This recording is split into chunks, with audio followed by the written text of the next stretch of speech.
और वो भूतों को वश में करने वाला है और तुम्हारे ऊपर भूत लगा दे, तंत्र के द्वारा मारण मूठ या कोई शाप या किसी तरह का अमंगल, ध्यान दीजिए ये इस धर्म की बड़ी महिमा है। यदि आप भगवद आश्रित हैं, नाम जप कर रहे हैं, तो ना माया का कपट चलेगा, ना किसी का तंत्र तुम्हारे ऊपर चलेगा, ना किसी का कोई मारण मंत्र चलेगा, ना कोई भूतावेश तुम पर आविष्टित कर सकता है, ना किसी भी तरह की कोई विष आदि की। यदि आप सच्चे हृदय से भगवान की शरण में हो तो तुम्हारे ऊपर विष का भी प्रभाव खवाया जाएगा, विष वो हो जाएगा स्वास्थ्य वर्धक अमृत। गरल सुधा गोस्वामी जी के हैं, रिपु करहि मिताई गोपद सिंधु अनल शीतलाई। जो भगवान का आश्रित जन होता है उसको विष भी अमृत हो जाता है। अगर उससे दुश्मनी करेगा ना कोई और उसका बुरा चाहेगा, वो जितना कुप्रचार करेगा, निंदा करेगा, उतने उसका यश बढ़ेगा। अगर वो आग लगा देगा तो उसके शरीर में चंदन से भी बढ़कर शीतलता का काम आग करेगी। जो भगवद आश्रित है, श्री हरिराम व्यास जी ने भी प्यारी जू के चरणों के आश्रित जनों को पुष्ट करने के लिए बताया कि राधा प्यारी के चरणारविंद शीतल सुखदाई, कोटि चंद मंद करत नख विद जुन्हाई। श्री राधा प्यारी के चरणारविंद शीतल सुखदाई, शाप ताप रोग शोक दारुण दुखारी, लाल इष्ट दुष्ट दलन कुंज भवन चारी। हमारी गोरी भोरी प्रियाजू के गोरे चरणारविंद का जिसने आश्रय ले लिया है, शरणागति ले ली है और राधा राधा नाम जप करता है, तो किसी भी ऋषि का साप उस पर लागू नहीं होगा। हरिराम व्यास जी कह रहे ये विशाखा सखी के अवतार है, कह रहे शाप कोई लागू नहीं होगा उसके ऊपर। ताप दैहिक दैविक भौतिक ताप उसका स्पर्श नहीं कर सकता, कोई भी पाप उसे अपने अधीन नहीं कर सकता, किसी का भी तंत्र मंत्र उसके ऊपर लागू नहीं हो सकता, क्योंकि ये चरणारविंद लालजू के भी इष्ट है और ये चरणारविंद दुष्टों की दुष्टता का दलन करने वाले और हृदय में प्रेम प्रकाशित करने वाले हैं। कोई भी भयानक से भयानक रोग तुम्हारे शरीर पर हो सकता है, पर वो तुम्हें अधीन नहीं कर पाएगा। शाप ताप रोग शोक, बड़ी से बड़ी हानि होने पर भी तुम्हें शोक स्पर्श नहीं करेगा। प्यारी जू के चरणों का जिसने आश्रय ले लिया है, ये ऐसा परम धर्म है कि इसके आश्रित को कोई भी तंत्र मंत्र मूठ मारण भूत प्रेत पिशाच पिशाचनी कोई भी नहीं स्पर्श नहीं कर सकता। ध्यान रखना, हाँ अपना कल्याण कराने के लिए सामने आ सकता है, क्योंकि नाम जापक ही सबके कल्याण का सामर्थ्य भाव रख सकता। जो निरंतर नाम जप करता है उसमें सब सामर्थ्य आ जाती है। एक बार भाई जी से हनुमान प्रसाद पोद्दार जी समुद्र के किनारे बैठे नाम जप कर रहे थे, तो देखा एक सफेद पोशाक पहने हुए पाग बांधे हुए पारसी वेशभूषा में सामने खड़े हैं।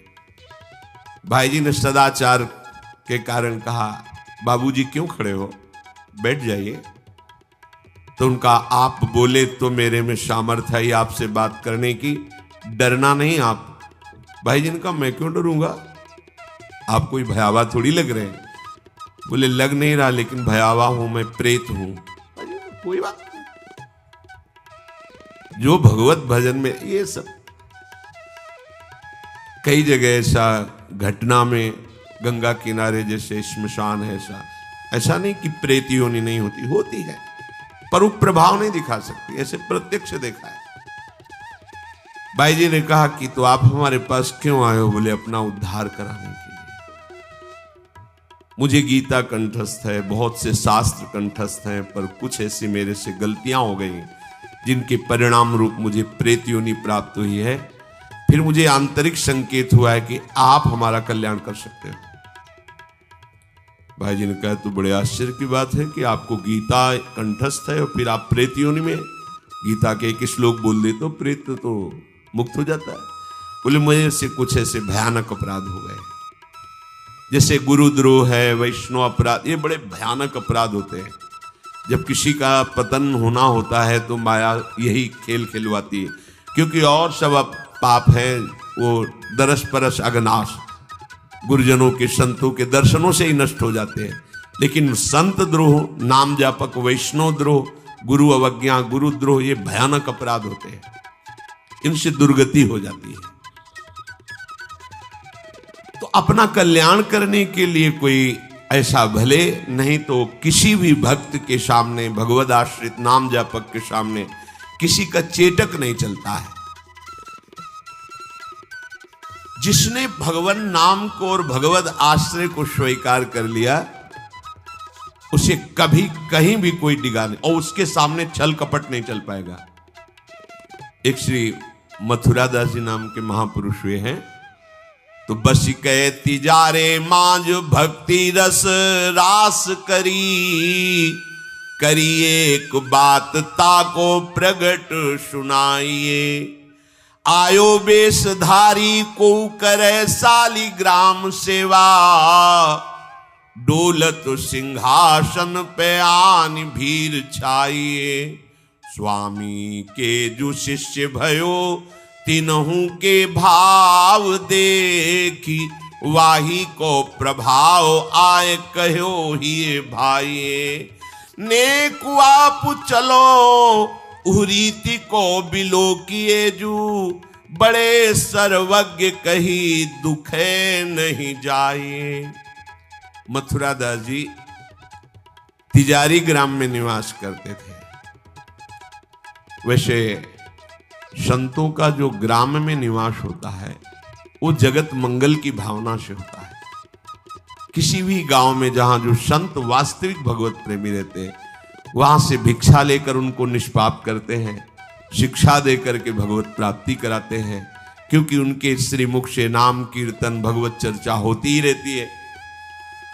नंद नंदन की अनन्य उपासना करते थे। ये राजस्थान में ग्राम है तिजारे में, वहां वो रहते थे। जो भी समीप आता वो कुछ ही दिनों में ऐसा भक्ति रंग में रंग जाता, कुछ प्रभु के नाम में प्रीति हो जाती, समस्त असद आचरण छोड़ देता। बहुत से शिष्य हो गए, बहुत से अनुयायी हो गए, पर जो वास्तविक भजन नहीं करते हैं, भेष धारण करके संत का ठग वृत्ति रखते हैं, उनका अलग प्रभाव होता है। वो ज्यादा दिन चलता नहीं। हम कहते हैं नाम घोष से क्या नहीं हो जाएगा, नाटक करने की क्या जरूरत। अरे हम प्रभु के बहुत बड़े प्रिय दास हैं, जो कुछ चाहिए प्रभु अपने आप देंगे। काहे किसी के आगे नाटक करे, छल फैला। किसके आगे? जो बेचारे हैं, ये सब मारे हुए हैं कर्मों के, भोग वासना से जल रहे हैं, और तुम भगवत पार्षद हो करके बात बनी नहीं। तो एक उसी नगर में उनका प्रभाव सुनकर भेषधारी जो बहुत बड़े तांत्रिक थे, मारण आदि का प्रयोग करने में बड़े सफल थे, पर भेष साधु का रखे हुए थे, अपना प्रभाव दिखाने के लिए वहां उस गांव में पहुंचे। पहचानना बड़ा कठिन होता है।